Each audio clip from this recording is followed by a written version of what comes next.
Umlaleli wami ezibuhlungu ayipheli sishaqisa abaningi sishaqisa abalaleli nabasakazi bokhozi FM.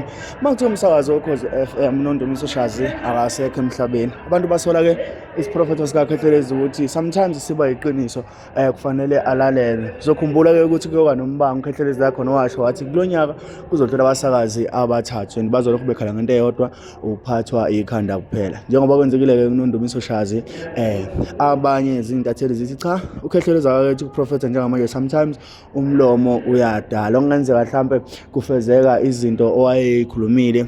Ufuna ukuzwa kuwena umlaleli wami ngoba sakufakela leso siprofetho wathi ubhaka cha uqondanisele nje usigujana ayikho lento ayenzile njengamanje nje wathi kudlula umsakazo wesithathu akengizwe kuwena ukuthi ngempela uvo lakho lithini mayelana nalolu daba. Mina-ke umlaleli wami cha ngithanda ukuthi engazi ukuthi uKhethelezi impela lento sengithanda ukumkhola mangabe ikhuluma sometimes. Angazi ukuthi umoya usebenza kanjani kodwa-ke sengithanda ukukholwa izinto uma ngabe ikhuluma ngoba into asayikhulumile zenzekile ngendlela futhi ezayibeyade zishiwo ngayo ngoba kwasho wathiwa khosini kunendlu engavulwa engena umuntu oyedwa agile imikhuba yayo aphuma yahambela. Washo yonke-ke leyo nto wasekuveza nokuthi cha abasakazi abathathu bazodlula and bazodlula ngento eyodwa. Ngaphandle komuso sithatha kumlaleli wami angizuvula khona phana kwi-comment section ukuthi kuthini ngempela siphinde sithi dudu emndenini wakwaShazi. Siyazi ukuthi imvumo siyitholile kubona kodwa-ke sazi ingxenye yabalaleli bebekade belalela uyena-ke uNondumiso Shazi obenza uhlelo ovumelana abantwana beze-ke uhlelo lo dadu. Mina nawe